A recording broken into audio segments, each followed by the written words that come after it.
ప్రభు అయిన యేసుక్రీస్తు యొక్క నామంలో కూడి ఉన్న మీ అందరికీ నా హృదయపూర్వకమైన శుభాలు తెలియపరుస్తూ ఉన్నాను. ఈ సమయంలో మనం అలాగే నిలబడి ఉండగా దేవుని వాక్యాన్ని చదువుకున్నాం. ద్వితీయోపదేశకాండం 1వ అధ్యాయము 6వ వచనం నుండి 8వ వచనం వరకు చదువుకుందాము.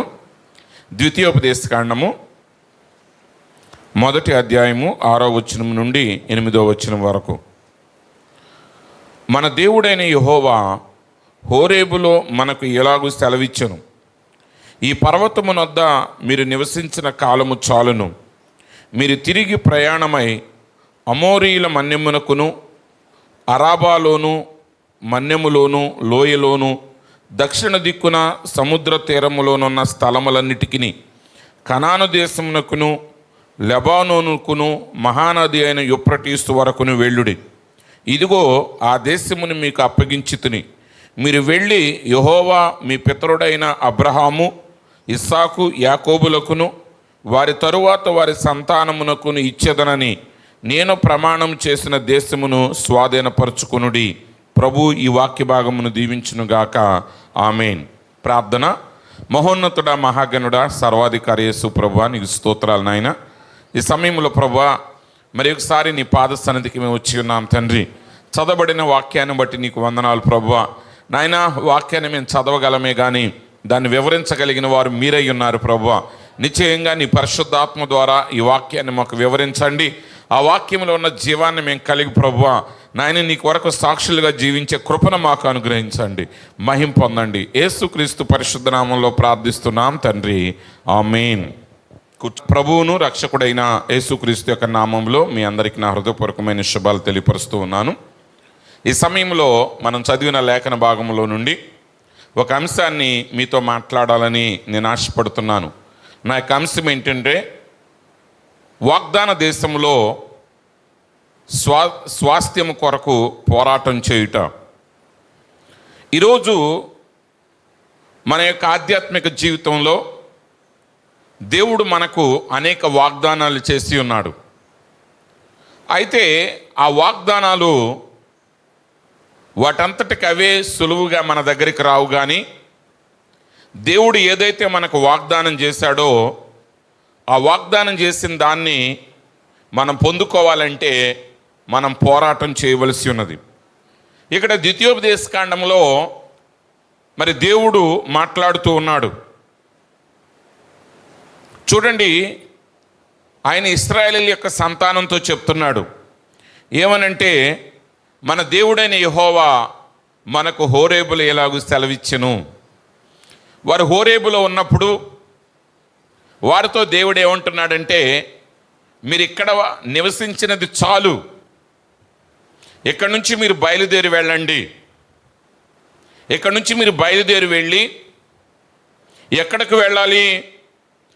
ఆ దేవుడు అబ్రహాముకి, ఇస్సాకుకి, యాకోబుకి కొన్ని వందల సంవత్సరాలకు పూర్వమే వాగ్దానం చేశాడు.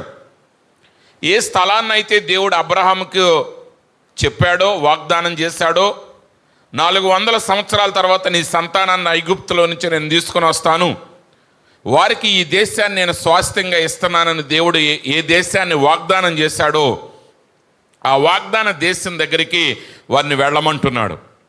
ఆ ప్రాంతాలన్నిటిని కూడా దేవుడు వారికి చెప్తున్నాడు, ఎక్కడెక్కడ వరకు వెళ్ళాలో ఆయన చెప్తున్నాడు. అమోరీల మన్యమునకును, అరాబాలోను, మన్యములోను, లోయలోను, దక్షిణ దిక్కున సముద్ర తీరములోనున్న స్థలములన్నిటికీ, కనాను దేశమునకును, లెబానోనుకును, మహానది అయిన యూఫ్రటీసు వరకును వెళ్ళుడి. ఇదిగో ఆ దేశమును మీకు అప్పగించితిని. మీరు వెళ్ళి యెహోవా మీ పితరులైన అబ్రహాము, ఇస్సాకు, యాకోబులకును వారి తరువాత వారి సంతానమునకును ఇచ్చేదనని నేను ప్రమాణము చేసిన దేశమును స్వాధీనపరచుకొనుడి. దేవుడు అంటున్నాడు, నేను ఆ దేశాన్ని మీకు ఇచ్చాను, మీరు వెళ్ళి ఆ దేశాన్ని స్వాధీనపరచుకోనండి. అయితే దేవుడు వారికి వాగ్దానం చేసిన దేశాన్ని వారికి ఇచ్చినప్పుడు వారు వెళ్ళి సాధారణంగా లేకపోతే తేలికగా సులువుగా దాన్ని స్వాధీనం చేసుకోలేకపోయారు. ఆ దేశాన్ని వారు పోరాటం ద్వారా స్వాధీనం చేసుకోవలసి వచ్చింది. ప్రియమైన సహోదరులారా, అందుకే దేవుని ప్రవక్త ఏమంటున్నాడంటే ఆ వాగ్దాన దేశమైన కానాను అది 1000 ఏండ్ల పరిపాలన కాదు. ఎందుకంటే ఆ Conan is not the type of the millennium, because they had wars, fightings, killings and everything else in the Conan. ఆ కానాను దేశము 1000 ఏండ్ల పరిపాలన కాదు. ఎందుకంటే దేవుడు వాగ్దానం చేసిన ఆ వాగ్దాన దేశానికి వారు వెళ్ళినప్పుడు వారు అక్కడ యుద్ధాలు చేశారు, వారు అక్కడ పోరాటాలు చేశారు, వారు అక్కడ అనేకమైన సమస్యలు కలిగి ఉన్నారు. ఆ సమస్యలన్నిటినీ వారు జయించారు. కాబట్టి ఈ వాగ్దాన దేశం అనేది 1000 ఏండ్ల పరిపాలన కాదు. అయితే మరి ఇది ఏమై ఉన్నది? కానాను అనేది పరిశుద్ధాత్మకు సాదృశ్యంగా ఉన్నది. Egypt is the world that they come out of. The wilderness is where they were sanctified, called out church. Canaan is where they settled down with the Holy Spirit, cause they still had wars. కాబట్టి ఇశ్రాయేలీలను మనం గమనించినప్పుడు మొదటగా ఇశ్రాయేలీలు ఐగుప్తు దేశములో బానిసలుగా ఉన్నారు. వారు అక్కడ ఫరో చేత అణచబడ్డారు. వారు అక్కడ ఫరో చేత కఠినమైన దాస్యం వారు చేయించబడ్డారు. అయితే ఆ శ్రమలను బట్టి, ఆ దాస్యాన్ని బట్టి, వారి యొక్క మరణాలను బట్టి, వాళ్ళ కుటుంబాలు చెల్లాచెదురైపోవటాన్ని బట్టి వారే తమ సొంత కుమారులను వారు పుట్టగానే వారి చేతులతో తీసుకుని వెళ్ళి నైలు నదిలో పారవేయాలనే ఆజ్ఞ వారికి ఇవ్వబడిన దాన్ని బట్టి వారు ఎంతగానో చింతించి వారు దేవునికి మొరపెట్టారు. వారి మొర దేవుడు విన్నాడు. ఆయన వారిని విమోచించడానికి దిగివచ్చాడు. ఆయన దిగివచ్చి తన దాసుడైన ప్రవక్త అయిన మోషేను పంపి ఇజ్రాయిలీలను ఐగుప్తు దేశంలో నుండి తన బాహుబలముతో బయటికి రప్పించాడు.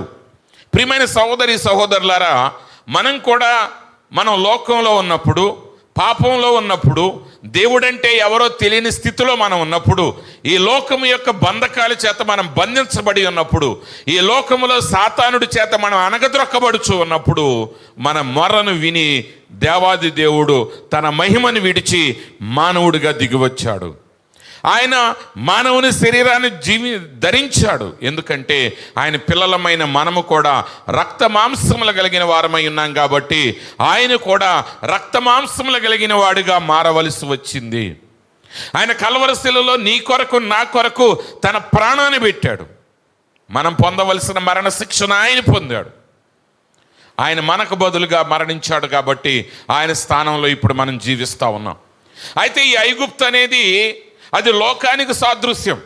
అయితే ఐగుప్తులో వారు ఉండగానే దేవుడు దిగివచ్చి తన ప్రవక్తను పంపి అక్కడ అద్భుతాలు, ఆశ్చర్య కార్యాలు జరిగించి వారిని వెలుపలికి రప్పించాడు. అయితే ఐగుప్తులో నుంచి వారు బయటికి రాగానే వాగ్దాన దేశంలో ప్రవేశించలేదు. ఐగుప్తుకి కానానికి మధ్య వారు అరణ్యములో నడిచారు. దేవుని ప్రవక్త అంటున్నాడు, ఆ అరణ్యములో నడవటం అనేది శుద్ధీకరణకు సాదృశ్యంగా ఉన్నది. ఈరోజు నువ్వు ఉన్న స్థితిలో దేవుడు నిన్ను కలుస్తాడు. నువ్వు పాపంలో ఉన్నప్పుడు, ఒక వ్యక్తి త్రాగుబోతు అనుకోండి. ఈ మధ్య కాలంలో చాలామంది ప్రజలు ఎలా అంటున్నారంటే, దేవుడు నాతో మాట్లాడుతున్నాడు కాబట్టి నేను ఏ పాపంలో ఉన్నా నేను చేసేదంతా కరెక్టే అంటున్నారు వాళ్ళు. కాదండి. ఒక వ్యక్తి తాగుబోతుగా ఉన్నాడు అనుకుందాం. ఆ వ్యక్తి అందరూ విడిచిపెట్టారు అనుకుందాం. ఆ వ్యక్తి నిరాశతో ఉన్నాడు అనుకుందాం. ఆ సమయంలో ఒకవేళ దేవుడు ఆయనతో మాట్లాడాడు అనుకోండి, నా కుమారుడా, నేను రక్షించడానికి నేను వచ్చాను, నీ కొరకు నా ప్రాణం పెట్టాను, నువ్వు ఇలా త్రాగుబోతానంలో ఉండాల్సిన అవసరం లేదు, నువ్వు నన్ను విశ్వసించు, నేను నిన్ను రక్షిస్తానని చెప్పాడు అనుకోండి. ఇప్పుడు ఆ వ్యక్తి యేసు ప్రభుని విశ్వసించి రక్షించబడ్డాడు. అంటే ఇప్పుడు ఆ వ్యక్తి ఆ త్రాగుడు అనేటువంటి పాపంలో ఉన్నప్పుడే దేవుడు అతనితో మాట్లాడాడు. అంటే దాని అర్థం ఏంటంటే ఇక రోజు తాగుతూ ఉండమని కాదు. అందులో ఉండి దేవుడు ఎందుకు మాట్లాడాడంటే అందుట్లో నుంచి బయటికి రమ్మని. ఇప్పుడు దేవుడు ఐగుప్తు దేశంలో అద్భుతాలు జరిగించాడు. ఐగుప్తు దేశంలో దేవుడు వారికి ఐగుప్తీలకి 10 రకాల తెగుళ్ళను పంపించాడు. ఆ 10 రకాల తెగుళ్ళు ఏ తెగులు కూడా ఇశ్రాయేలీయుల మీదకి రాలేదు. చివరిగా ఆ జ్యేష్ఠుడు హతమైన సమయంలో ఐగుప్తీలందరూ జ్యేష్ఠులు హతమయ్యారు, కానీ ఇశ్రాయేలీయుల ఇంటిలో ఒక్కడు కూడా మరణించలేదు. ఎందుకంటే వారు దేవుడు చెప్పినట్లుగా గొర్రెపిల్లను వధించి ఆ గొర్రెపిల్ల యొక్క రక్తాన్ని ఆ 2 ద్వారబంధముల మీద పూశారు. ఆ 2 నిలువు కమ్మికి అడ్డ కమ్మికి పూసిన తరపుడు వారు ఆ లోపల మిగిలిపోయినప్పుడు దేవుడు వారిని విమోచించాడు. అయితే విమోచించినంత మాత్రం చేత వెంటనే వాళ్ళు దేవుడు కోరిన స్థానానికి వాళ్ళు వెళ్ళలేదు. ఎందుకంటే ఐగుప్తు లోకానికి సాదృశ్యం అయితే అరణ్యం ఏమై ఉన్నదంటే అక్కడ వారు శుద్ధీకరించబడ్డారు. అరణ్య ప్రయాణంలో దేవుడు వారిని శోధిస్తున్నాడు, వారిని పరీక్షిస్తున్నాడు, వారి యొక్క సమస్యలకి జవాబునిస్తూ ఉన్నాడు, వారిని పోషిస్తున్నాడు, వారిని రక్షిస్తున్నాడు. అయితే వారు ఇప్పుడు ఎక్కడ వరకు వచ్చారంటే వాగ్దాన దేశం దగ్గరికి వచ్చారు. ఇప్పుడు వారు యోర్దాను నది దగ్గరికి వచ్చారు. ఇప్పుడు అరణ్య ప్రయాణం యొక్క ముగింపు దశకు వాళ్ళు వచ్చారు. ఇప్పుడు యోర్దాను దాటితే వారు ఎక్కడికి వెళ్తారంటే వాగ్దాన దేశంలోనికి వెళ్తారు. ఈరోజు చాలామంది క్రైస్తవ్యం అంటే ఏమనుకుంటారంటే సులువైన జీవితం అనుకుంటారు. ఎస్, ఒక విధంగా క్రైస్తవ జీవితం సులువైనదే. కానీ ఆ క్రైస్తవ జీవితం సులువేంటంటే నువ్వు పొందవలసిన మరణాన్ని ఆయన పొందాడు, నువ్వు పొందవలసిన శిక్షణ ఆయన పొందాడు. నీ పాపము యొక్క విమోచన కొరకు నువ్వు చేసింది ఏం లేదు. నిన్ను విమోచించడానికి చేయవలసిందంతా ఆయనే చేశాడు. నువ్వు చేయవలసిందంతా ఆయన చేసిన కార్యమునందు విశ్వాసం ఉంచి ముందుకు సాగటమే. కానీ అదే సమయంలో ఆయన ఇచ్చిన ప్రతి వాగ్దానాన్ని నువ్వు పొందుకోవటానికి నువ్వు పోరాటం చేయాలి. ఎందుకనగా పరలోకం అనేది విజేతలతో నిండిన ప్రాంతం. అది యేసుప్రభు అన్నారు, నేను లోకమును జయించి నా తండ్రి సింహాసనం మీద ఆసీనుడనై ఉన్నాను. ఆయన ఏదో ఊరికినే ఆ కుటుంబంలో పుట్టినందుకు సింహాసనం మీదకి ఎక్కేలా. ఈ లోకంలో రాజుల తర్వాత రాజుల కుమారులు ఆ ఇంట్లో పుట్టినందుకే వాళ్ళు రాజులు అవుతారు. అంటే ఇప్పుడు ఎక్కడ ఆల్మోస్ట్ ప్రపంచంలో రాజ్యాలు లేవు, కొన్ని దేశాలు ఉన్నాయి అక్కడక్కడ. వాళ్ళు దాని తర్వాత రాజులు ఎలా అవుతారంటే వాళ్ళు ఆ ఇంట్లో జన్మించడం ద్వారా జన్మతః వాళ్ళు రాజులు అవుతారు. కానీ యేసు ప్రభు అంటున్నాడు, నేను లోకమును జయించి నా తండ్రి సింహాసనం మీద ఆసీనుడై ఉన్నాను. ఆయన జయించుట ద్వారా ఆ సింహాసనం మీద ఆసీనుడయ్యాడు. ఇప్పుడు ఆయన యందు విశ్వాసం ఉంచిన వారు కూడా ఆ సింహాసనం మీద ఎలా ఆసీనులు అవుతారంటే వారు కూడా జయించుట ద్వారానే. ఈరోజు నువ్వు దేవుడిచ్చిన వాగ్దానం వైపు నువ్వు ప్రయాణం చేస్తా ఉన్నప్పుడు అది నీకు సులువుగా అందలేదని నువ్వు నిరాశపడాల్సిన అవసరం లేదు. నువ్వు పోరాటం చేయాల్సిందే. ఒకవేళ పోరాటం వచ్చిందని నువ్వు కృంగిపోవలసిన అవసరం కూడా లేదు. ఎందుకంటే ప్రతి వ్యక్తి తను సాధించేదాన్ని పోరాటం ద్వారానే సాధించవలసి ఉన్నది. ఇప్పుడు అరణ్యములో వారిని దేవుడు శుద్ధీకరించాడు, వారిని బయటకు పిలిచాడు, వారి యొక్క క్రియల్లో నుంచి వారిని బయటకు పిలుస్తున్నాడు, వారిని శుద్ధీకరిస్తున్నాడు. ఐగుప్తు దేశంలో ఉన్న ఆ యొక్క ఆచారాల నుంచి వారిని దేవుడు వేరు చేస్తున్నాడు, ఆ క్రమం నుంచి వేరు చేస్తున్నాడు, ఆ పద్ధతుల నుంచి వేరు చేస్తున్నాడు. ఇప్పుడు వారు ఎక్కడికి వచ్చారంటే యోర్దాను దగ్గరికి వచ్చాడు. కానీ యోర్దాను దాటి అవతలకు వెళ్ళిన తర్వాత అది దేవుడు వారికి ఇచ్చినటువంటి వాగ్దాన దేశమై ఉన్నది. అయితే ప్రవక్త అంటున్నాడు, Canaan is where they settle down with the holy spirit cause they still had the wars. And if you don't believe you have wars, just get the holy spirit once. నువ్వు పరిశుద్ధాత్మ పొందటం అంటే ఇది కాసేపు మాట్లాడతాం, కాసేపు భాషలతో మాట్లాడటం కాదు. పరిశుద్ధాత్మ పొందటం అంటే ఇంకా ఏ శ్రమ లేకుండా ఇంకేదో పరలోకంలో మేఘాల మీద తేలిపోతున్నట్టు ఉండటం కాదు. నిజంగా పరిశుద్ధాత్మను పొందినప్పుడే నిజమైన పోరాటాలంటే ఏంటో నీకు అర్థమవుతాయి. ఎందుకంటే ఈ లోకం సాతానుడు దేవుని హక్కు కొరకు, దేవుడు నీకు ఏ హక్కులు ఇచ్చాడో, ఏ ఆశీర్వాదాలు ఇచ్చాడో వాటిని స్వాధీనపరచుకోవటానికి బయలుదేరే వరకు వాళ్ళు నిన్ను అడ్డగించరు, నిన్నేం చేయరు. ఎప్పుడైతే నీ హక్కు కొరకు నువ్వు పోరాడటం మొదలుపెట్టావో, నీ స్వాస్థ్యం కొరకు నువ్వు పోరాడటం మొదలుపెట్టావో, అప్పుడే శత్రువు మరింత బలంగా నీ మీద దాడి చేస్తాడు. అప్పుడు మనం ఏం చేయాలి? ఏదో పోరాటాలు వస్తున్నాయని, బలహీనతలు వస్తున్నాయని, అడ్డుబండలు వస్తున్నాయని మనం వెనకడుగు వేయకూడదు. ఆ పరిస్థితుల మధ్య నువ్వు ధైర్యంగా ముందుకు సాగిపోవాలి. ఎప్పుడైతే నువ్వు ముందుకు సాగిపోతావో, నువ్వు ఒక లక్ష్యాన్ని కలిగి ఉన్నప్పుడు, నువ్వు ఒక గురి కలిగి ఉన్నప్పుడు, ఆ పోరాటంలో ఎదురయ్యే ప్రతి సమస్య మీద ఎదిరించి నిలబడటానికి నువ్వు నిలబడిన రోజున, ఆ రోజున నువ్వేమవుతావంటే గొప్ప కార్యాలు నువ్వు సాధిస్తావు. ఇశ్రాయేలీలు ఐగుప్తు దేశంలో ఉన్నప్పుడు ఎన్ని శ్రమలైనా పడ్డారు. వాళ్ళకి మట్టి ఇచ్చేవాళ్ళు కాదు, శ్రేష్టమైన మట్టి వాళ్ళే తీసుకురావాలి. ఆ ఇటుకలు కాల్చడానికి వాళ్ళకి కర్రలను ఇచ్చేవాళ్ళు కాదు, కొయ్యలను ఇచ్చేవాళ్ళు కాదు. ఆ కర్రలు కూడా వాళ్ళే వెతుక్కుని రావాలి. ఉచితంగా పనిచేశారు. అయితే వాళ్ళకి మాత్రం అప్పుడప్పుడు దోసకాయల కూర, చిక్కుడుకాయల కూర, కొన్ని రకాల వంటలు వాళ్ళకి ఊరికినే ఇచ్చేవాళ్ళంట. చేపలు ఫ్రీగా ఇచ్చేవాళ్ళంట. ఏమి ఇచ్చేవాళ్ళండి? చేపలు ఫ్రీగా ఇచ్చేవాళ్ళు. ఐగుప్తు దేశం నుంచి బయటకు వచ్చిన తర్వాత వీళ్ళు మోషే మీద గొడవ ఏంటంటే, అక్కడ మాకు దోసకాయల కూరలు ఉండేయండి, అక్కడ ఉల్లిపాయలు ఫ్రీగా ఇచ్చేవాళ్ళండి, అక్కడ చేపలు మాకు ఫ్రీగా. మరి అన్నీ ఫ్రీగా వస్తే మరి వీళ్ళు ఎందుకు కేకలేశారు? ఇప్పుడు దాకా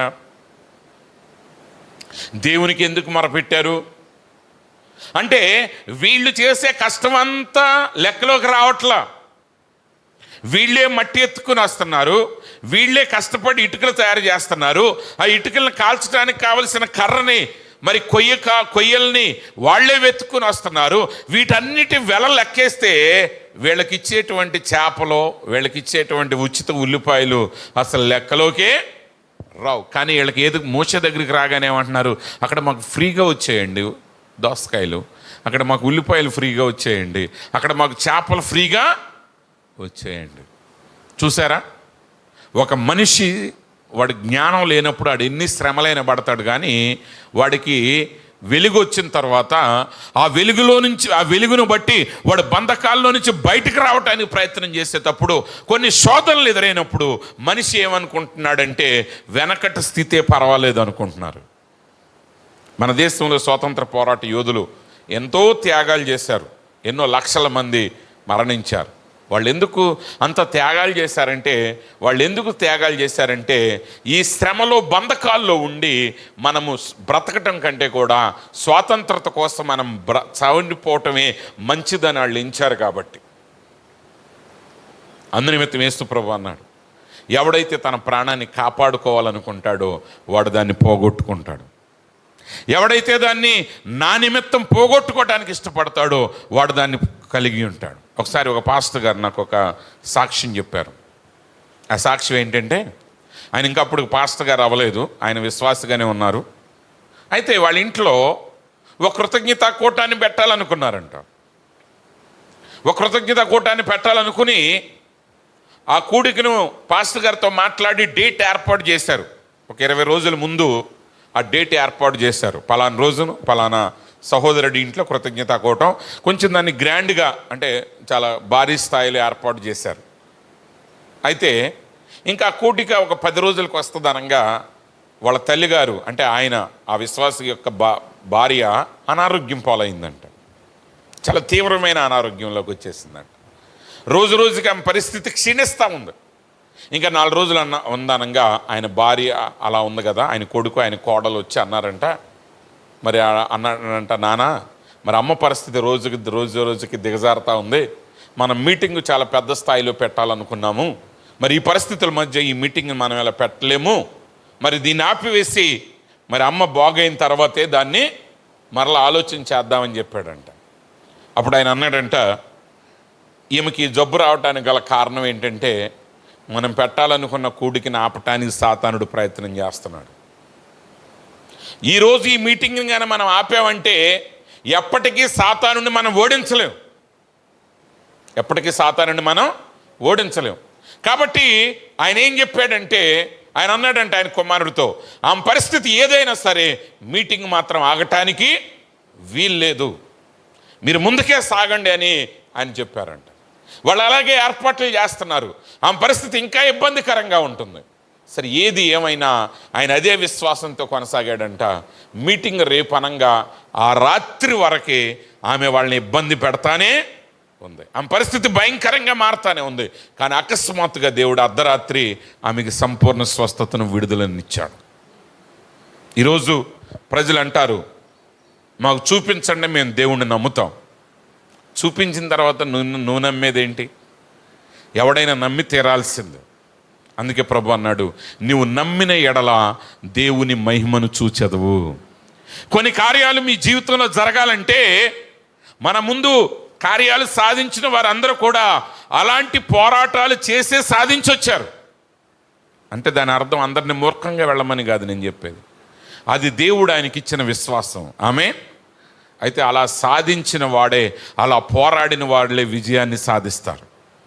ఏ సమస్యలు లేకుండా అన్నీ చక్కగా అమరే వరకు మీరు ఎదురు చూశారనుకోండి, ఆ పరిస్థితి ఎప్పటికీ మీకు రానే రాదు.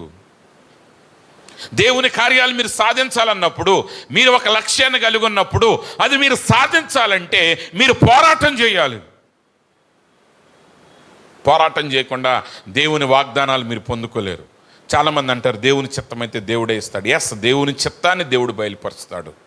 దేవుడు చిత్తాన్ని ఆయన బయలుపరిచిన తర్వాత, ఆయన వాగ్దానాన్ని నీకు బయలుపరిచిన తర్వాత, అది నువ్వు పొందుకోవాలంటే నువ్వు పోరాటం చేయాలి. ఆ పోరాటం చేయాలంటే నువ్వు పరిశుద్ధ ఆత్మతో నింపబడాలి. నువ్వు ఎక్కడ పడితే అక్కడ పోరాటం చేయలేవు. వాళ్ళు ఏం చేస్తున్నారు? వారు కానానులో ఏం చేస్తున్నారు? They are possessing their rights. ఇప్పుడు వాగ్దాన దేశంలోనికి వెళ్ళిన తర్వాత యెహోషువ చేత దేవుడు ఒక్కొక్క గోత్రానికి ఒక్కొక్క ప్రాంతాన్ని పంచిచ్చాడు. వారికి పంచి ఇచ్చిన ప్రాంతాన్ని స్వాధీనం చేసుకోవటానికి ప్రతి గోత్రము పోరాటం చేసి వాళ్ళు తమ హక్కులను స్వాధీనం చేసుకున్నారు. వాళ్ళ యొక్క హక్కులను వాళ్ళు స్వాధీనం చేసుకోవాలంటే వాళ్ళు వాగ్దాన దేశంలోనే వెళ్ళాలి. ఈరోజు నువ్వు యేసు క్రీస్తులోనికి రావాలి. నువ్వేదో చర్చికి వచ్చి వెళ్ళినంత మాత్రం చేత హక్కులను పొందలేవు. ఎస్, అరణ్య యాత్రలో కూడా వాళ్ళకి బహుమానాలు ఇవ్వబడ్డాయి, వారికి బండ నుంచి నీళ్ళు ఇవ్వబడ్డాయి, మన్నా కురిపించబడింది, వాళ్ళ యొక్క రోగాల నుంచి వాళ్ళకి స్వస్థత వచ్చింది. కానీ అది కాదు వాళ్ళ యొక్క హక్కులు. ఈరోజు రక్షించబడిన ప్రతి విశ్వాసి పరిశుద్ధాత్మ చేత నింపబడాలి. దేవుని ప్రవక్త అన్నాడు, ఆ వాగ్దాన దేశం మరేదో కాదు కానీ ఇప్పుడు మనకైతే పరిశుద్ధాత్మ చేత నింపబడటమే. అందునిమిత్తమే అపోస్తలుడైన పేతురు గారు అంటున్నాడు, మీరు మారు మనసు పొంది పాప క్షమాపణ నిమిత్తం మీలో ప్రతివాడు యేసుక్రీస్తు నామములో బాప్తిసం పొందండి, అప్పుడు మీరు పరిశుద్ధాత్మ అనే వరమును పొందుదురు. ఆ వరముతో నింపబడిన తర్వాత, అపోస్తలులు పరిశుద్ధాత్మ చేత నింపబడిన తర్వాత వాళ్ళ జీవితాలు సులువుగా సాగలేదు. వాళ్ళు ఎన్నో ఆటంకాలు ఎదుర్కొన్నారు, ఎన్నో పోరాటాలు ఎదుర్కొన్నారు. అయితే ఆ పరిశుద్ధాత్మ చేత వాళ్ళు నింపబడ్డారు కాబట్టి వాళ్ళు దేవుని కొరకు గొప్ప కార్యాలు వారు చేయగలిగారు. ఈరోజు కూడా మన జీవితంలో ఏది మనకి ఉచితంగా ఇవ్వబడదు. ఒక దైవజనుడు అన్నాడు, అంటే నాకు ఎగ్జాక్ట్గా సెంటెన్సెస్ అన్నీ గుర్తు రావట్లేదు కానీ ఆయన అన్నాడు, దేవుడే చేస్తాడు దేవుడే చేస్తాడని కూర్చుంటే, అంటే అది ఆ మాట చెప్పిన ఆయన ఇంగ్లాండ్లో ఉండే ఆయన, జార్జ్ వర్వర్ అనుకుంటా ఆయన పేరు, లేకపోతే ఆయన కాదు నాకు గుర్తులేదు కానీ ఇంగ్లాండ్లో ఉంటాడు ఆయన. ఆయన ఏమంటాడంటే, నువ్వేమీ చేతులు కట్టుకుని దేవా నువ్వే నన్ను ఆశీర్వదించు, ఏలియాని కాకులతో పోషించినట్టు నన్ను కూడా నువ్వు పోషిస్తూ ఉండు ప్రభు అని చెప్పి నువ్వు కూర్చున్నావు అనుకో, 60 ఏళ్ళు దాటిన తర్వాత సోషల్ సెక్యూరిటీ కార్డు వస్తుంది అంటాడు ఆయన ఇంటికి. ఏంటంటే 60 ఏళ్ళు దాటిన వాళ్ళకి అక్కడ మనకి తెల్ల కార్డు లాగా అనమాట. ఆ కార్డు వస్తే కాస్త బియ్యం, కాస్త ఉప్పు, నూనె వస్తుంది, అంతే. ఈ కాకుల ద్వారా వచ్చేది కావాలంటే అంతవరకే సరిపెట్టుకోవాలి మనం. కానీ నువ్వేం చేయాలి? దేవునికి ఇచ్చిన వాగ్దానాన్ని నువ్వు స్వతంత్రించుకోవాలి. ఆ స్వతంత్రించుకోవాలంటే నువ్వు పోరాటం చేయాలి. నువ్వు పోరాటం చేయకుండా నువ్వు స్వతంత్రించుకోలేవు. ప్రవక్త అంటున్నాడు, వారు తమ హక్కులను స్వాధీనం చేసుకుంటున్నారు. వారి వాగ్దాన దేశంలోనికి వెళ్ళే వరకు వాళ్ళ హక్కులను వారు స్వతంత్రించుకోలేరు. ఎందుకంటే they didn't own nothing in the wilderness. ఎందుకంటే అరణ్యములో వారికి స్వంతమైనది ఏదీ లేదు. క్రీస్తు లోపలే క్రైస్తవుడు సమస్తాన్ని కలిగి ఉన్నాడు. క్రీస్తుకు వెలపల అతడు ఒట్టివాడై ఉన్నాడు. ప్రియమైన సహోదరి సహోదరులారా, ఈరోజు దేవుడు మన కొరకు ఎన్నో ఆశీర్వాదాలను ఇచ్చి ఉన్నాడు. దేవుడు మన కొరకు ఎన్నో హక్కులను ఇచ్చి ఉన్నాడు. ఈ లోకంలో ఆయన ఆత్మచేతను నింపబడి ఆయన వాక్యానుసారంగా జీవించేటప్పుడు ప్రతిదీ నీ హక్కు అయి ఉన్నది. దేవుని ప్రవక్త అంటాడు, healing is the children's bread.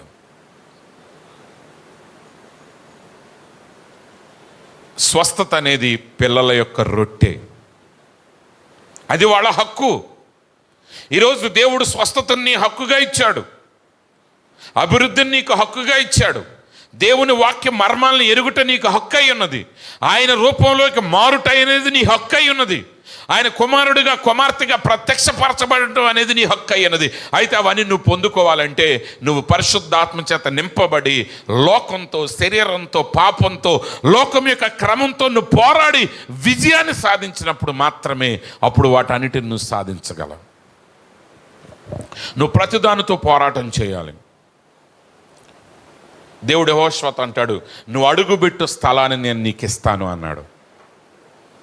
అబ్రహాంతో దేవుడు ఏం చెప్పాడు? ఇదిగో తూర్పు వైపుకు చూడు, పడమర వైపుకు చూడు, ఉత్తరం వైపుకు చూడు, దక్షిణం వైపుకు చూడు, నువ్వు చూసే ఈ దేశమంతా నీ సంతానానికి నేను ఇవ్వబోతున్నాను అన్నాడు. కానీ యెహోషువతో అన్నాడు, నువ్వు అడుగు పెట్టు స్థలాన్ని నేను నీకు ఇస్తాను. అంటే ఇప్పుడు వీళ్ళు అడుగు పెట్టి స్వాధీనం చేసుకున్న స్థలం మాత్రమే యెహోషువదవుతుంది. ఎందుకంటే అబ్రహాము 12 గోత్రాల యొక్క స్వాస్థ్యాన్ని చూశాడు. కానీ ఇప్పుడు దాన్ని ఎవరు స్వాధీనం చేసుకుంటున్నారంటే ఎవరైతే దానిలో అడుగు పెట్టారో, ఎవరైతే పోరాటం చేసి అక్కడ ఉన్న శత్రువును పారద్రోలి వారు అడుగు పెట్టారో ఆ స్థలాన్ని మాత్రమే వాళ్ళు స్వాధీనం చేసుకున్నారు. ప్రియమైన సహోదరి సహోదరులారా, ఈరోజు క్రీస్తునందు మనకు దేవుడు పరలోకపు ఆశీర్వాదాలు మనకిచ్చాడు. యేసు క్రీస్తునందు సమస్త ఆశీర్వాదాలు దేవుడు మనకిచ్చాడు. అయితే అది నువ్వు పొందుకోవాలంటే నువ్వు పోరాటం చేయాలి. నువ్వు ప్రార్థన ద్వారా పోరాటం చేయాలి. నీకు వచ్చే సందేహాలని దేవుని వాక్యం ద్వారా వాటిని పడగొట్టాలి. వినుట వలన విశ్వాసం కలుగుతుంది. ఈరోజు ప్రియమైన సహోదరి సహోదరులారా, దేవుడు మనకి ఏదైతే వాగ్దానం ఇచ్చాడో ఆ వాగ్దానాన్ని మనం పొందుకోవటానికి మనం పోరాటం చేయాలి. ప్రవక్త అంటున్నాడు, now you say then the promise is mine sure. నువ్వు అంటావు ఆ వాగ్దానం నాదే, కరెక్టే, నిశ్చయమే. But you will have fight every inch of it till you are well. You take every step of it, it's a battle. The promise is yours, that was a promised land. They had to fight to get every step of it. And the promise is yours, but you will have fight every inch of it. స్వస్థత నీదే. వచ్చేసి ఏదో ఒకరోజు ప్రభువా స్వస్థత ఇవ్వమన్నంత మాత్రం చేత ఒక క్షణంలో స్వస్థత రాదు. దేవుడు వాగ్దానం చేశాడు, ఆ వాగ్దానం నీదే, నువ్వు దాన్ని నమ్మాలి. కానీ నువ్వు స్వస్థత పొందే వారికి ప్రతి ఇంచి నిమిత్తము, ప్రతి అంగుళం కూడా నువ్వు పోరాటం చేయాలి. అది ఒక పోరాటం. వాగ్దానం నీదే, అది వాగ్దాన దేశం. అయితే దానిలో ప్రతి అడుగు వారు పొందుకోవటానికి వారు పోరాటం చేశారు. And the promise is yours. వాగ్దానం నీదే, కానీ ఆ వాగ్దానం నువ్వు స్వతంత్రించుకోవాలంటే ప్రతి ఇంచి, ప్రతి అంగుళం స్థలాన్ని కూడా నువ్వు పోరాటం ద్వారానే స్వాధీనపరచుకోవాలి. ప్రవక్త అంటున్నాడు ఇక్కడ, I was called by God to preach the gospel 31 years ago. 31 సంవత్సరాల క్రితం సువార్తను ప్రకటించడానికి దేవుడు నన్ను పిలిచాడు. I have fought ever since. అప్పటి నుంచి నేను పోరాడుతూనే ఉన్నాను. Every inch of ground I have fought with the sword of God, taking the promise and cutting away. దేవుడు నాకు ఇచ్చిన వాగ్దానాన్ని పట్టుకుని వాక్యం అనే ఖడ్గంతో, దేవుని ఖడ్గంతో ప్రతి అంగుళం మీద నేను పోరాటం చేస్తున్నాను. ఈరోజు ప్రియమైన సహోదరి సహోదరులారా, నీ జీవితంలో నువ్వు ఎదుర్కొనే ప్రతి సమస్య మీద విజయాన్ని ఆయన వాగ్దానం చేస్తున్నాడు. అయితే ఆ విజయం నీకు ఊరికినే రాదు.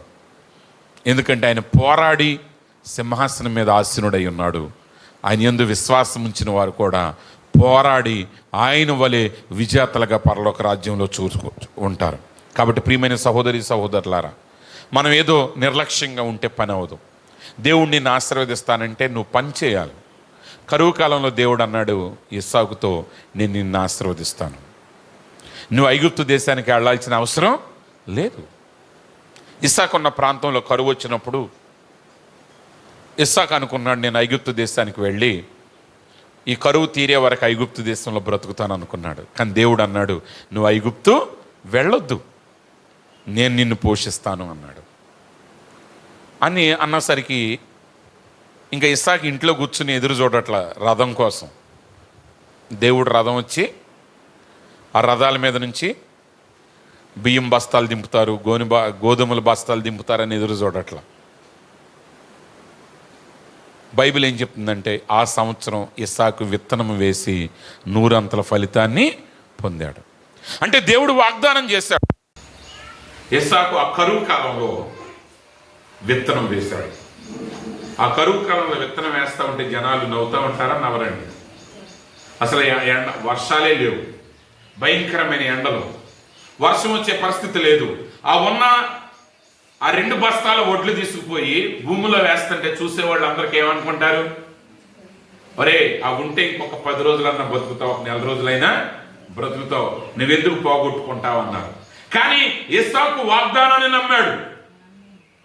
ఈరోజు దేవుని వాగ్దానాన్ని నమ్మటం అంటే దేవుడు ఏ కార్యం అయితే నీకు చేస్తానని వాగ్దానం చేశాడో ఆ కార్యం సాధించడానికి నువ్వు పోరాటం చేయాలి, నువ్వు ఒక యుద్ధం చేయాలి.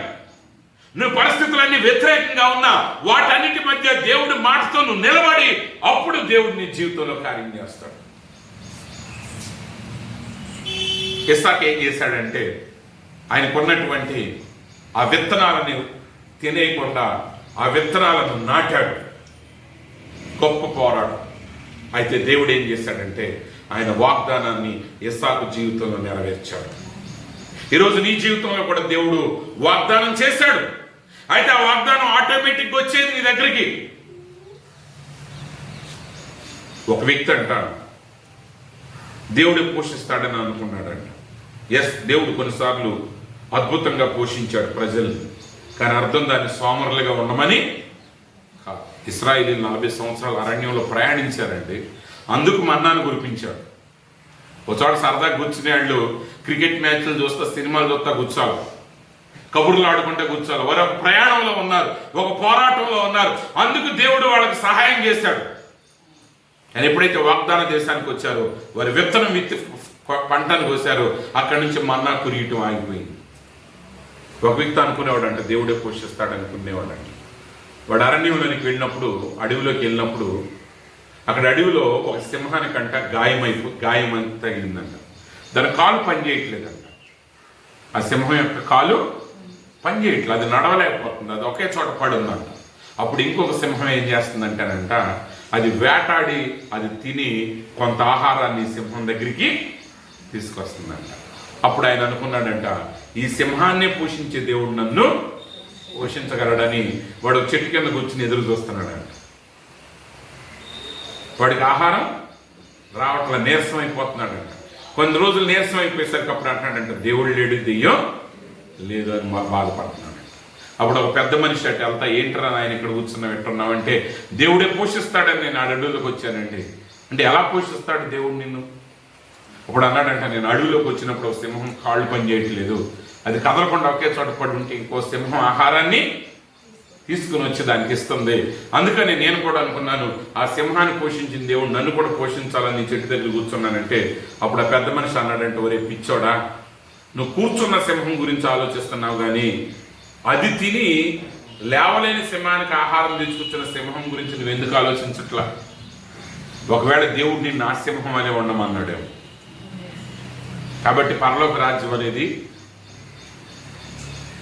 సోమరిపోతుల రాజ్యం కాదు, అది విజేతల రాజ్యం, అది యోధుల రాజ్యం, అది పోరాడి గెలిచిన వారి రాజ్యమైనది. కాబట్టి దేవుడు నీకు వాగ్దానం చేశాడు, ఆ వాగ్దానం ఆటోమేటిక్గా జరగదు. ఆ వాగ్దానం జరగటానికి నువ్వు పోరాటం చేయాలి. అయితే ఈరోజు మన పోరాటం ఎలాగంటే పరిశుద్ధాత్మ చేత నింపబడి ప్రార్థించుట ద్వారా వాక్యాన్ని వెంబడించడం ద్వారా, దేవుని ఆత్మ ద్వారా నడిపించబడుట ద్వారా దేవుడు నీకు అప్పగించబడిన పనిని నెరవేర్చడానికి ఎన్ని ఆటంకాలు ఎదురైనా నువ్వు నిలబడిన రోజున అప్పుడు దేవుడు అద్భుతాలు, ఆశ్చర్యకార్యాలు జరిగిస్తాడు. ఈరోజు వర్షం పడుతుందని ప్రార్థన మానేయటం తేలికే, కానీ నువ్వు ప్రార్థనకు రావటం అనేది ఒక గురిగా కలిగి ఉన్నప్పుడు నువ్వు ఖచ్చితంగా ఏదో ఒక పోరాటం చేసి నువ్వు సంఘానికి వస్తావు, ఆరాధనకు వస్తావు. నువ్వు ఆగిపోవు. ఎందుకని నువ్వు ఆగవు? అది ఆటోమేటిక్గా జరిగేది కాదు. నేను ప్రార్థనకి వెళ్ళాలనుకోగానే అన్ని సక్రమంగా రావు. ఈరోజు ప్రియమైన సహోదరి సహోదరులారా, ఆ పరిశుద్ధాత్మ చేత మనం నింపబడిన రోజున అప్పుడు నీ జీవితంలో ఎదురయ్యే పోరాటాలని నువ్వు వాక్యం ద్వారా జయించగలవు. ఎప్పుడైతే నువ్వు అలా జయిస్తావో అప్పుడే నువ్వు ఆశీర్వదించబడతావు. ప్రియమైన సహోదరి సహోదరులారా, ఈరోజు ఆ వాగ్దాన దేశంలో వాళ్ళు ఎలా పోరాటం చేశారో, ఆ పరిశుద్ధాత్మ చేత నింపబడిన తర్వాత నీ జీవితంలో ఉన్న పాపపు క్రియల గురించి, నీ జీవితంలో ఉన్న సులువుగా చిక్కులు పెట్టే వాటన్నిటి గురించి నువ్వు తప్పకుండా పోరాటం చేసి వాటి మీద నువ్వు గెలవాలి.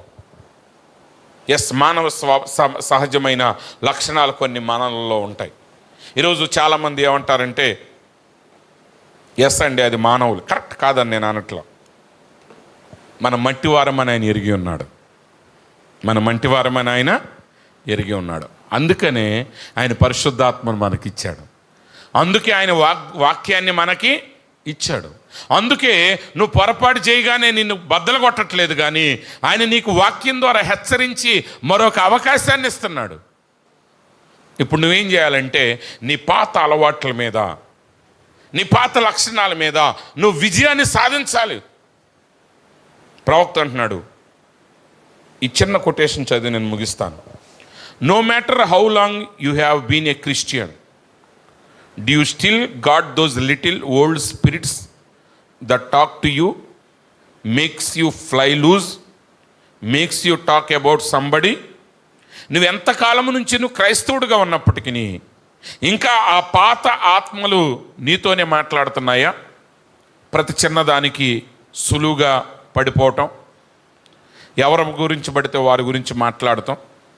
When somebody comes up and goes to speaking about somebody else, you join right in with them and just run them down. ప్రవక్త అంటాడు, ఎవడైనా వచ్చి వేరే ఎవరి గురించో మాట్లాడుతుంటే వెంటనే ఆ సంభాషణలో చేరొద్దు, నువ్వు అక్కడి నుంచి పారిపో. ఇద్దరు బ్రదర్స్ ఒక బ్రదర్ గురించి మాట్లాడుకుంటున్నారు అనుకోండి, నువ్వు వెళ్ళి దూరి ఎవరి గురించి, ఆడు గురించేనా అన్ను మొదలెట్టమా, అక్కడి నుంచి నువ్వు పారిపో. ఎందుకంటే ప్రవక్త అంటాడు, that's wrong brother, don't do that. సహోదరుడా, అది తప్పు, అలా చేయవద్దు. That's finally keep you out of the promised land. అది నిన్ను వాగ్దాన దేశం నుంచి దూరం చేస్తుంది. నువ్వు వాగ్దాన దేశంలో ఉంటేనే నువ్వు పోరాటానికి దేవుడు ఆశీర్వాదాలు. నువ్వు ఎక్కడెక్కడో పోరాటం చేస్తే ఉపయోగం లేదు. కాబట్టి ఇప్పుడు మనం ఏం చేయాలి? If you just got that little old things that you oughtn't have, if the love of God really is in your heart, won't you walk up and say, God right here I'm going to dump it out, right here I'm going away from this altar a different person, would you come? ప్రవక్త అంటున్నాడు, అలాంటి లక్షణాలు నీ దగ్గర ఉంటే నువ్వు ఇప్పుడే దేవుని బలిపీఠం దగ్గరికి వచ్చి దేవునితో చెప్పు, ప్రభువా అవి నా దగ్గర ఉండటానికి వీల్లేదు, వాటిని ఇప్పుడే ఇక్కడే నా జీవితంలో నుంచి కుమ్మరించి వేస్తున్నా, దాన్ని మార్చి పారవేస్తున్నాను ప్రభువా, ఈ బలిపీఠం దగ్గర నుంచి నన్ను ఒక మారిన వ్యక్తిగా తీసుకుని వెళ్ళు. ప్రియమైన సహోదరి సహోదరులారా, దేవుడు మనల్ని పాత స్థితిలో ఉంచడం దేవునికి ఇష్టం లేదు. మన పాత క్రియల్లో మనం ఉండటానికి వీల్లేదు. ఆ పరిశుద్ధాత్మ అనేది మన వాగ్దాన దేశమై ఉన్నది. ఆ వాగ్దాన దేశంలో మనం ప్రవేశించి మనం పోరాటం చేయాలి. అయితే మన పోరాటం లోక సంబంధమైన పోరాటం కాదు. మన పోరాటం ఏంటంటే ప్రార్థన, విశ్వాసం ద్వారా, ఉపవాసం ద్వారా, ఆయన వాక్యాన్ని విశ్వసించడం ద్వారా, ఆయన మీద ఆనుకొనుట ద్వారా లోకాన్ని, శరీరాన్ని మనం జయించగలం. కాబట్టి ఏది కూడా మనకు సులువుగా ఇవ్వబడతాం. దేవుని ప్రతి వాగ్దానం, అయితే వాగ్దానానికి వెలపల మీరు పోరాడకండి, ఎందుకంటే మీ పోరాటం అంతా వృధా అవుతుంది. ఈరోజు ప్రజలు దేని కొరకు పోరాడుతున్నారు? ఈరోజు మనం పోరాడాల్సింది దేని కొరకు కాదు, కానీ వాక్యం కొరకు మనం పోరాడాలి. వాక్యంలో మన స్థానం కొరకు మనం పోరాడాలి. దేవుని సన్నిధిలో నీ పొజిషన్ కొరకు నువ్వు పోరాటం చేయాలి.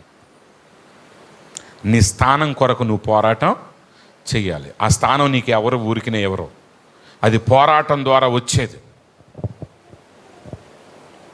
ఆ పోరాటం నువ్వు చేయాలంటే ఎలా చేయాలి? ఏశావు ఆ రోజు వేటకు వెళ్ళాడు. యాక్చువల్గా ఆ రోజు ఇంట్లో ఫంక్షన్ ఉందంట. ఇంట్లో ఒక కూటం ఉంది. యాకోబు ఇంట్లో ఉండి ఆయన చక్కగా వంట చేస్తున్నాడు. ఏశావు యుద్ధానికి వెళ్ళాడు. ఏశావు ఎక్కడికి వెళ్ళాడండి? యుద్ధానికి వెళ్ళి అలసిపోయి వచ్చాడు. ఇప్పుడు సహజంగా ఇప్పుడు ఉదయం నుంచి మీరు టిఫిన్ చేయలేదనుకోండి, మధ్యాహ్నం భోజనం చేయలేదనుకోండి, సాయంత్రం భోజనాన్ని టయానికి కొంచెం నీరసం రావచ్చు, కానీ ఇక ఇల్లు ఒళ్ళంతా అమ్ముకునే అంత ఆకలేసేస్తుందా, చచ్చిపోతానేమన్నంతగా వేయదు. కానీ ఏశావు ఎందుకు ఆ రోజు అంత చేయాల్సి వచ్చిందంటే, బయట అంత అలసిపోయి వచ్చాడు యుద్ధాలు చేసి. ఇంటికి వచ్చేసరికి ఇక తినకపోతే, కడుపులో ముద్దబడకపోతే అయిపోయేటట్టుకున్నాడు. అందుకే యాకోబుతో అంటున్నాడు, అరే బాబా ఆహారం నాకు పెట్టంటే ఆయన అన్నాడు, నేను నీకు పెట్టను. అప్పుడు ఆయన అంటాడు, నాకు కావాలి అంటే ఆయన అంటాడు, అయితే నీ జ్యేష్ఠత్వ హక్కు నాకు ఇచ్చేయమంటాడు. అప్పుడు ఏశావంటాడు, ఎందుకు నేను చచ్చిపోయిన తర్వాత జ్యేష్ఠత్వ హక్కు నేనేమి చేసుకుంటానని చెప్పి, అంటే చచ్చిపోయే పరిస్థితిలోకి వచ్చాడు ఏశావు. ఆహారం తినకపోతే మరణించే స్థితికి వచ్చాడు. ఎందుకు వచ్చాడంటే బయట పోరాటాలు. ఈరోజు క్రైస్తవుల జీవితాల్లో ఎందుకు ఆగిపోతున్నాయి అంటే, వాళ్ళ జీవం ఎందుకు అయిపోతుందంటే, క్రీస్తులో పోరాడరు, లోకంలో పోరాడతారు. ఎంత పోరాడతారంటే ఆ పోరాటంతో వాళ్ళు అలసిపోతారు. లోకంలో విషయాలన్నీ మనకే కావాలి, లోకంలో విషయాలన్నీ మనకే కావాలి. అది నీ జీవాన్ని లాగివేస్తుంది. దీన్ని ఎంతకంటే వివరించను నేను. కానీ ఏశావు చెయ్యాల్సిన పని చేయకుండా బయట పోరాటం చేశాడు కాబట్టి లోపలికి వచ్చిన తర్వాత తన జ్యేష్ఠత్వ హక్కు నిలుపుకునే స్థితి ఆయనకి లేదు. ప్రవక్త అదే చెప్పాడు, నువ్వు ఎవరితోనో మాట్లాడుతుంటే, ఎవడి గురించో మాట్లాడుతుంటే అది నిన్ను వాగ్దాన దేశం నుంచి బయటికి లాక్కెళ్ళొద్దు. అనవసరమైన విషయాలతో నువ్వు పోరాటం చేస్తే నువ్వు వాగ్దాన దేశంలో నుంచి బయటకు వచ్చేస్తావు. అప్పుడు ఏశావు అన్నాడు, ఇంక నేను చచ్చిపోతాను, అది పెట్టు, నా జ్యేష్ఠత్వ హక్కు ఇచ్చేస్తానన్నాడు.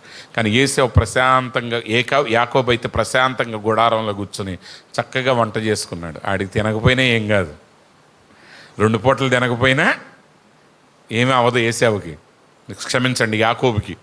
అందుకే యాకోబు అమ్మగలిగాడు. ఏశావు ఎందుకు అమ్ముకోవాల్సి వచ్చింది జ్యేష్ఠత్వ హక్కునంటే, ఇప్పుడు ఆడు తినకపోతే చేస్తాడు. ఎందుకంటే బయట పోరాటాలు చేసి వచ్చాడు. లోకంలో పోరాటాలు నీ ఆధ్యాత్మిక జీవితాన్ని దెబ్బతీస్తాయని నీకు తెలుసా? నువ్వు జాగ్రత్తగా ఉండాలి. నువ్వు ఎక్కడ పోరాడాలో అక్కడ పోరాడాలి. నీ స్థానం కొరకు నువ్వు పోరాడాలి. యాకోబు తన స్థానం కొరకు పోరాడాడు. ఏశావు పనికిమాలినటి కోసం పోరాడి చివరికి తన జ్యేష్ఠత్వ హక్కుని అమ్ముకోవాల్సి వచ్చింది. కాబట్టి ప్రియమైన సహోదరి సహోదరులారా, దేవుని వాగ్దానం అది సులువుగా రాదు, అది నువ్వు పోరాడి సాధించాలి. కానీ నీ పోరాటాన్ని దేని మీద పెట్టాలంటే వాక్యం మీద, వాగ్దానం మీద పెట్టాలి. అట్టి కృప దేవుడు మీ అందరికీ అనుగ్రహించునుగాక. ఆమేన్. తలలు వంచండి, ప్రార్థన చేసుకుందాం. మహోన్నతుడా, మహాగణుడా, సర్వాధికారి యేసు ప్రభువా, నీకు స్తోత్రాలు నాయన. మరి ఒకసారి నీ పాద సన్నిధికి మేము వస్తున్నాం తండ్రి. ఈరోజు మాతో మీరు మాట్లాడిన వాక్యాన్ని బట్టి నీకు స్తోత్రాలు ప్రభువా.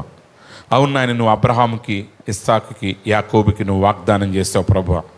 అయితే ఆ వాగ్దాన దేశాన్ని ఇశ్రాయేలీలు పోరాటం ద్వారా స్వాధీనపరుచుకున్నారు తండ్రి. ఈరోజు నాయన వాక్యంలో అనేక వాగ్దానాలు మీరు మా కొరకు చేశారు తండ్రి. అయితే ఆ వాగ్దానాలు మేము స్వతంత్రించుకోవాలంటే ఆ పరిశుద్ధాత్మ చేత నింపబడి ప్రభువా, ఈ కాలానికి మీరు రుజువుపరచబడిన వాక్యం ద్వారా మేము దాన్ని స్వాధీనపరచుకునే కృపను మాకు అనుగ్రహించండి నాయన. క్రీస్తు యేసునందు మా కొరకు మీరు ఇచ్చిన ప్రతి వాగ్దానాన్ని, ప్రతి హక్కుని, ప్రతి ఆశీర్వాదాన్ని మేము స్వతంత్రించుకుని నీ కుమారులుగా, నీ కుమార్తెలుగా ప్రత్యక్షపరచబడే కృపను మాకు అనుగ్రహించండి. యేసుక్రీస్తు పరిశుద్ధ నామములో ప్రార్థిస్తున్నాం తండ్రి. ఆమేన్.